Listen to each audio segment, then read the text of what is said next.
Welcome to an immersive journey through the tumultuous era of the ancient Near East, where we shall witness the harrowing life of a man chosen by destiny to speak truths that no soul wished to hear. Standing amidst the echoes of a crumbling kingdom, Jeremiah observed the gathering storms of Babylon, while his heart bled for the city he loved with every fiber of his being. Throughout this documentary, we will witness how his solitary voice stood firm against the tide of national rebellion and spiritual decay. The geopolitical landscape of the 7th century before the Common Era was marked by the violent collapse of the Assyrian Empire and the meteoric rise of the Babylonians under Nebuchadnezzar. Judah, a small but strategically significant vassal state, found itself trapped in a perilous tug-of-war between the resurgent Egyptian pharaohs and the iron-willed conquerors from the north. Within the walls of Jerusalem, a spiritual struggle raged as King Josiah's superficial religious reforms struggled to take root in the hearts of a populace increasingly drawn to pagan cults. This era of profound instability provided the backdrop for a message that would challenge the very foundations of the nation's identity and future survival. The air was thick with the scent of impending conflict as the drums of war echoed across the Fertile Crescent, signaling the end of an old world order. Every decision made in the royal courts of Jerusalem carried the weight of life and death for thousands of citizens caught in the crossfire of empires. In the small village of Anathoth, just a few miles north of the capital, a young priest named Jeremiah received a divine mandate that would define his entire existence. Despite his initial protests of being too young and unskilled in speech, he was reassured that his words would have the power to uproot and plant nations across the globe. His early visions were terrifyingly clear, featuring a boiling cauldron tilting from the northern horizon to symbolize the Babylonian threat, poised to overflow into the land of Judah. This calling was not a path to glory, but a commission to become a fortified city and an iron pillar against the kings and priests of his own people. The weight of this destiny settled upon his shoulders like a heavy mantle, separating him from the ordinary joys of his peers and marking him as a solitary figure of truth. From that moment forward, his life was no longer his own, as every breath was dedicated to delivering the unvarnished messages of the celestial court. The quiet groves of his youth were soon replaced by the hostile courtyards of power, where his message would be tested by fire and sword. To capture the attention of a distracted public, the prophet performed dramatic symbolic acts that served as living parables for the nation's spiritual condition. He traveled to the Euphrates to bury a fine linen belt, only to return later and reveal its rotted and worthless state, illustrating how the people had become useless through their idolatry. In the dim light of a potter's house, he watched as a marred vessel was patiently reshaped into a new form, demonstrating the divine authority to determine the fate of kingdoms according to their response. These visual demonstrations were intended to pierce the veil of religious complacency and force the citizens to confront the reality of their impending judgment. Every action was a calculated move to translate abstract warnings into tangible experiences that could not be easily ignored or forgotten by the crowds. The shattering of a clay jar in the valley of Ben Hinnom echoed like a final verdict, signifying a destruction that would be as permanent as the broken shards on the ground. Through these performative prophecies, the messenger became a walking testament to the urgency of the hour, inviting the people to reconsider their path before the darkness fell. As the words of warning were carefully transcribed by the faithful scribe Baruch, they eventually reached the ears of King Jehoiakim in his winter palace. Rather than responding with repentance, the defiant monarch took a scribe's knife and systematically shredded the sacred manuscript, throwing the pieces into a burning brazier until the entire message was consumed by fire. This act of royal arrogance did not silence the truth, as the prophet simply dictated an even longer and more detailed scroll to ensure the message reached its intended audience. The flickering flames in the palace fire served as a grim preview of the larger conflagration that would soon engulf the entire city of Jerusalem. Despite the king's attempt to erase the warnings, the weight of the coming judgment only increased with every act of rebellion and historical denial. The tension between the palace and the prophet reached a breaking point as the political leaders chose the path of confrontation over the wisdom of submission to the inevitable. In the shadows of the royal court, the seeds of destruction were being sown by the very hands that should have been protecting the heritage of the people. The faithfulness of the messenger resulted in severe physical persecution, including being beaten and placed in the stocks at the Benjamin Gate for all to see and mock. Undeterred by the public shame, he continued to walk the streets of the capital, wearing a heavy wooden yoke, symbolizing the necessity of submitting to the rule of Babylon to avoid total annihilation. When a false prophet named Hananiah broke the wooden yoke in a display of hollow optimism, the divine response was the replacement of wood with an unbreakable yoke of iron. This struggle between true and false prophecy played out before the eyes of a confused and desperate populace who were forced to choose between comforting lies and the harsh reality of their situation. The stocks and the mocking crowds were a constant reminder of the high cost of standing for truth in an age of widespread deception and political maneuvering. Jeremiah's isolation deepened as he became a target for the anger and frustration of a nation that felt abandoned by its gods and cornered by its enemies.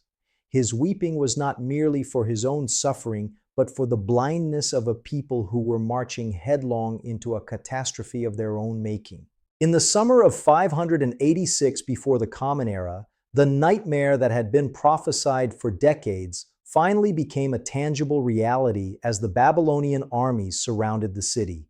Massive siege engines were constructed outside the ancient walls, while the citizens within began to experience the horrific effects of sustained starvation and growing despair. The once vibrant streets of the capital became silent as the population withered under the weight of the blockade, searching for any scrap of food to survive the day. Every day the sun rose over a city that was slowly losing its grip on hope as the iron ring of Nebuchadnezzar's forces tightened around the remaining defenses. Jeremiah remained within the walls, continuing to urge surrender even as he was accused of treason and desertion by the military officials. The psychological pressure of the siege was as devastating as the physical hunger, breaking the morale of even the most courageous defenders of the crown.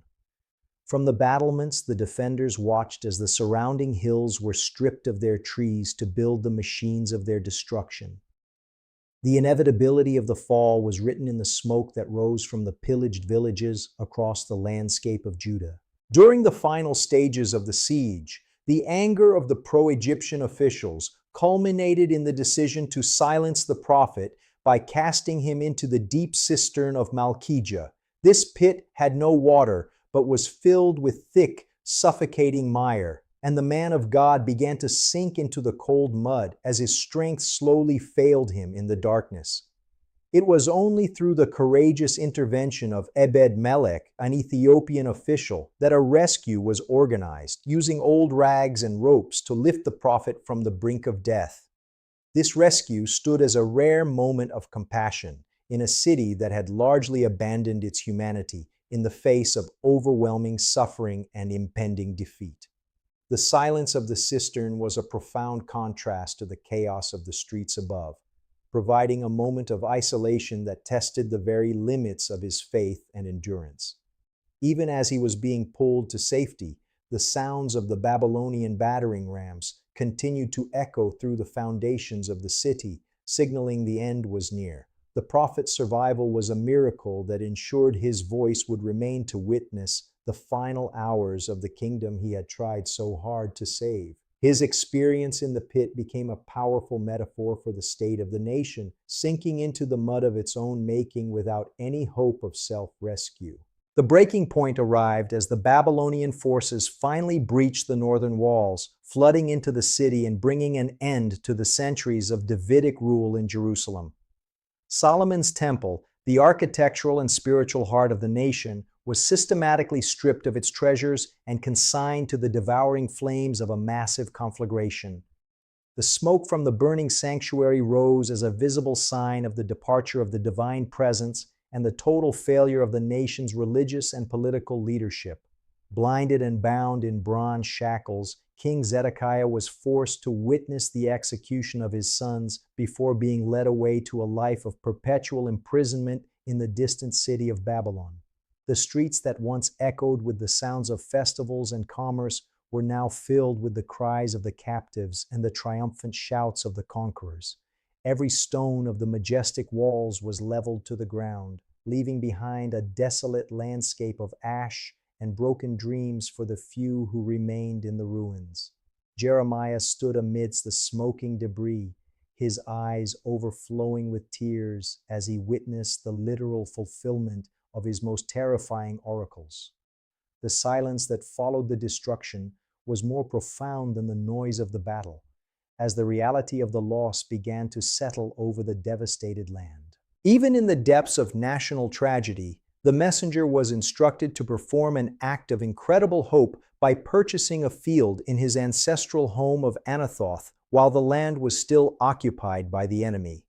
This strategic investment served as a divine guarantee that houses and vineyards would once again be bought and sold in the land of Judah, signaling a future beyond the current desolation.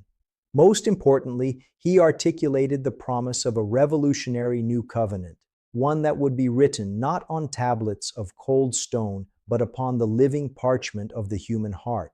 This internal transformation would create a personal and unbreakable bond between the Creator and the creature, ensuring that the failures of the past would not define the destiny of the future. The message shifted from a dirge of judgment to a symphony of restoration, offering a beacon of light to those who were being led away into a long and difficult exile. The legacy of the weeping prophet is ultimately one of enduring hope, reminding us that even the most profound ruins can become the foundation for a new and more beautiful creation. His words continue to resonate through the centuries, inviting every generation to look beyond the immediate darkness toward the dawn of a new era of grace and transformation. The seeds planted in the ashes of Jerusalem would eventually grow into a harvest that would bless the entire world with the promise of reconciliation and peace. As we conclude this exploration of a life defined by courage and lamentation, may the story of Jeremiah inspire you to find hope even when the world around you seems to be in pieces. His solitary voice reminds us that the truth, though often painful to hear, is the only foundation upon which a lasting future can truly be built. Thank you for walking through these ancient streets with us today, and may the resilience of the human spirit guide your own path toward a brighter tomorrow. Jeremiah's journey remains a poignant reminder that even in the darkest night, the promise of a new dawn is never far away. Farewell, and may you carry the lessons of the weeping prophet in your heart as you navigate the challenges of your own time.